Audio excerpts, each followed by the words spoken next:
धुळे जिल्ह्यातील एका साध्यासुध्या कुटुंबात बाळू बागुल आपल्या कुटुंबासह राहत होता. त्याचा मुलगा कपिल हुशार आणि मेहनती होता. त्याने जय हिंद नावाच्या एका प्रसिद्ध शिक्षण संस्थेतून पदवी मिळवली होती. शिक्षण पूर्ण झाल्यावर त्याने लगेचच भारतीय सैन्यात प्रवेश केला. एका शिपायाऐवजी तो क्लार्कच्या पदावर कार्यरत होता. त्याचा पगार चांगला होता आणि भविष्यात त्याचे जीवन सुखी जाईल असं दिसत होतं. जेव्हा कपिल लग्नाच्या वयाचा झाला तेव्हा त्याचे आईवडील त्याच्यासाठी वधू शोधू लागले. अनेक स्थळं आली, सुंदर मुली पाहण्यात आल्या, पण कपिलने प्रत्येक वेळी काही ना काही कारण देत लग्नाला नकार दिला. हे सुमारे 4 वर्ष चाललं. घरच्यांना चिंता वाटू लागली की कपिलचं मन कोणा दुसरीकडे तर गुंतलं नाही ना, पण कपिलने कधीच तसं काही सांगितलं नाही. शेवटी जळगाव जिल्ह्यातील भडगाव तालुक्यात राहणाऱ्या महाजन कुटुंबाची मुलगी पूजा, जिला घरात प्रेमाने शारदा म्हणत, तिच्याशी लग्न करण्यास कपिलने होकार दिला. ही गोष्ट सर्वांसाठी आश्चर्याची होती.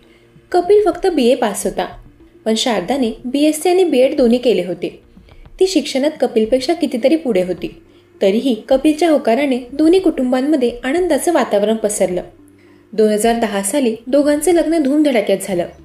लग्नानंतर कपिल आणि शारदाचं आयुष्य सुखकर सुरू झालं. लवकरच त्यांच्या आयुष्यात 2 गोंडस मुलांचं आगमन झालं, चैतन्य आणि चार्वी. कुटुंबाचा आनंद द्विगुणित झाला होता. वरवर पाहता हे एक परिपूर्ण आणि सुखी कुटुंब होतं. पण म्हणतात ना, आयुष्यात चांगले चाललेले असताना अचानक असे काही वळण येतात ज्याची कोणीही अपेक्षा केली नसते. 29 मे 2025 रोजी दुपारचे साधारण 4 वाजले होते. धुळ्यात राहणारा कपिल बागुल सुट्टीवर घरी आला होता. त्याचवेळी जळगावमध्ये भडगावला असलेल्या शारदाच्या भावाला भूषण महाजनला फोन आला. फोनवर सांगण्यात आले की शारदाची तब्येत अचानक बिघडली आहे आणि तिच्यावर उपचार सुरू आहेत. हे ऐकून भूषण घाबरला. त्याच्या मनात भीती होती, पण त्याने स्वतःला समजावले की सर्व काही ठीक होईल. पण अर्ध्या तासानंतर पुन्हा एकदा कपिलचा फोन आला. यावेळी बातमी पूर्णपणे वेगळी होती. कपिलने भूषणला सांगितलं की शारदा आता या जगात राहिली नाही आणि तिच्या अंत्ययात्रेची तयारी सुरू आहे. त्याने भूषणला एकट्याला येण्यास सांगितलं. ही बातमी ऐकून भूषणच्या पायाखाली जमीनच सरकली. त्याला पूर्णपणे धक्का बसला. त्याच्या शरीरातून घाम फुटू लागला आणि तो सुन्न झाला. त्याच्या डोळ्यासमोर काहीच येत नव्हतं. त्याने कसेबसे स्वतःला सावरले आणि ही दुर्दैवी बातमी त्याने त्याच्या कुटुंबातील सदस्यांना सांगितली. संपूर्ण महाजन कुटुंब दुःखात बुडाले. त्यांच्या मनात एकच प्रश्न होता, सगळं काही अचानक कसं घडलं? काही दिवसांपूर्वीच शारदा त्यांच्यासोबत आनंदाने बोलली होती. त्यांच्या मनात एक संशय आधीपासूनच होता. शारदाने अनेक वेळा आपल्या माहेरच्या लोकांना सांगितलं होतं की तिचा नवरा आणि सासरची मंडळी तिला मानसिक आणि शारीरिक त्रास देत आहेत. त्यामुळे तिच्या मृत्यूची बातमी ऐकताच सर्वांच्या मनात पहिला विचार आला, हा अपघात आहे की कट रचून तिला संपवले आहे. हा संशय मनात घेऊन शारदाचे सर्व नातेवाईक धुळ्याला तिच्या सासरी पोचले. जेव्हा ते तिथे पोचले तेव्हाचे दृश्य पाहून त्यांचं काळीच दुखावलं. शारदाचे पार्थिव शरीर ठेवले होते. तिच्या भोवती सासरचे लोक उभे होते. कुणीतरी छाती वडवत होतं तर कुणी जमिनीवर कोसळून रडत होतं.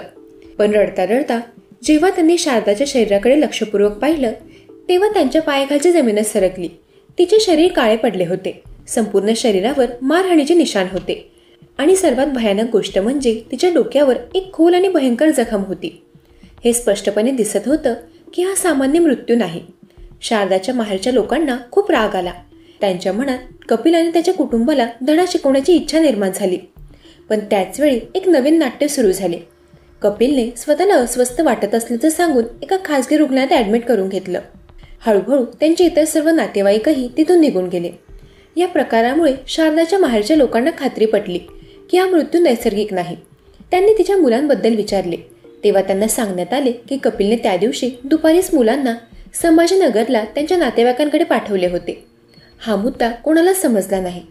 जेव्हा आईची तब्येत इतकी खराब होती तेव्हा मुलांना घरापासून दूर का पाठवले?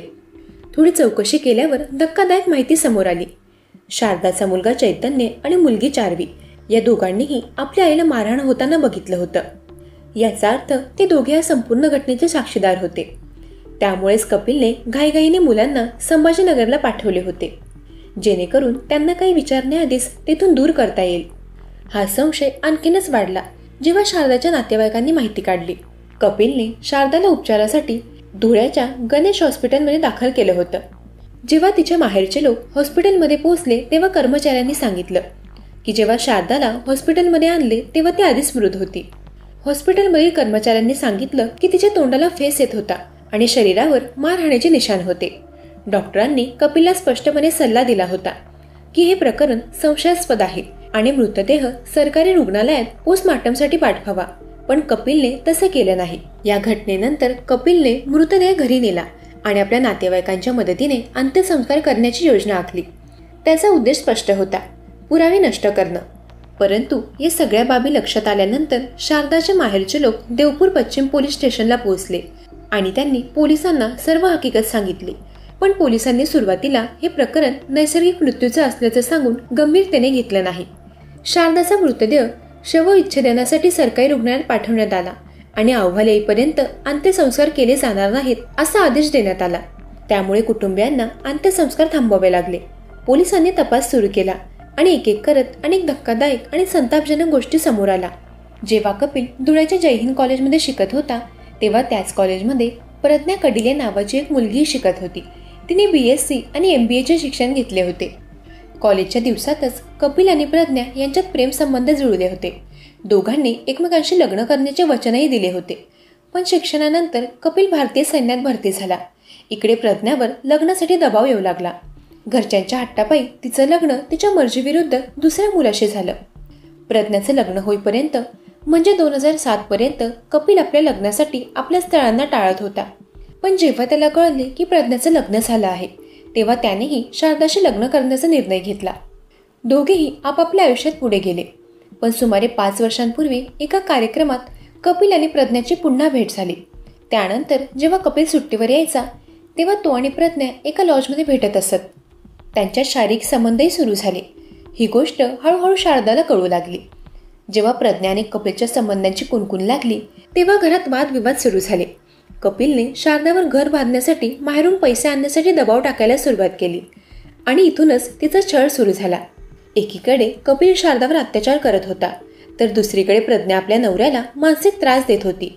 तिच्या नवऱ्याला त्यांच्या अनैतिक संबंधांची माहिती झाली होती आणि त्यांच्यात भांडणे वाढली होती. प्रकरण इतके वाढले की दोघांनी घटस्फोट घेण्याचा निर्णय घेतला.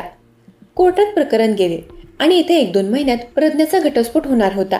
घटस्फोटानंतर कपिलला प्रज्ञाशी लग्न करण्याचा मार्ग मोकळा व्हावा म्हणूनच प्रज्ञाच्या सांगण्यावरून त्याने शारदाला त्रास द्यायला सुरुवात केली. कपिलच्या निवृत्तीला फक्त 5-6 महिने बाकी होते. पण त्याने निवृत्तीपूर्वी सुट्टी घेऊन धुळ्याला येण्याचं ठरवलं. सुट्टीवर येताच कपिल आणि प्रज्ञाच्या भेटीगाठी पुन्हा सुरू झाल्या. 29 मे 2025 हा दिवस आधीच नियोजित होता. कपिलने आधीच कीटकनाशकाचे इंजेक्शन घरात आणून ठेवले होते. 29 मेच्या सकाळी कपिलने जाणून बुजून शारदासोबत भांडण सुरू केले. सकाळपासून तो तिला मारहाण करत होता. दुपारी सुमारे 2-3 वाजेच्या दरम्यान कपिलने शारदाच्या डोक्यावर एका जड वस्तूने जोरदार वार केला. शारदा तिथेच जमिनीवर कोसळली. कोसळताच कपिलने तिला कीटकनाशकाचे इंजेक्शन दिले. जवळपास 1 तासानंतर म्हणजे संध्याकाळी 4च्या आसपास शारदाचा मृत्यू झाला. जेव्हा कपिलला खात्री पटली की शारदाचा मृत्यू झाला आहे तेव्हा त्याने सर्वात आधी आपल्या दोन्ही मुलांना संभाजीनगरला पाठवले. मुलांना या प्रकरणापासून दूर ठेवायचे हाच त्याचा उद्देश होता, कारण ते या मारहाणीचे साक्षीदार होते. त्यानंतर त्याने मेवणा भूषणला फोन करून नाटक केलं की शारदाची तब्येत अचानक बिघडली आहे. जेव्हा त्याने शारदाला गणेश हॉस्पिटलमध्ये नेले तेव्हा डॉक्टरांनी तपासणी करून सांगितले की ती आधीच मृत आहे. डॉक्टरांनी हेही सांगितले की तिच्या शरीरावर मारहाणीचे निशाण आहेत आणि डोक्याला गंभीर दुखापत आहे. त्यांनी मृतदेह सरकारी हॉस्पिटलमध्ये पोस्टमॉर्टमसाठी पाठवण्याचा सल्ला दिला, पण कपिलने तो मानला नाही.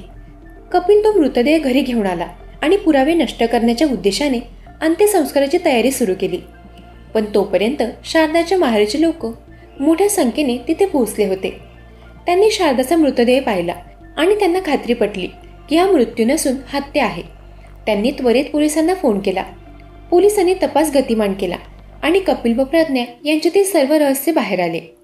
तपासात समोर आले की शारदाचा मृत्यू नैसर्गिक नसून एक पूर्वनियोजित खून होता, जो कपिलने त्याची प्रेयसी प्रज्ञाच्या सांगण्यावरून केला होता.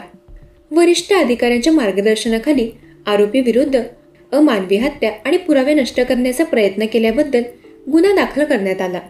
शारदाच्या हत्येप्रकरणी 4 लोकांविरुद्ध गुन्हा दाखल करण्यात आला.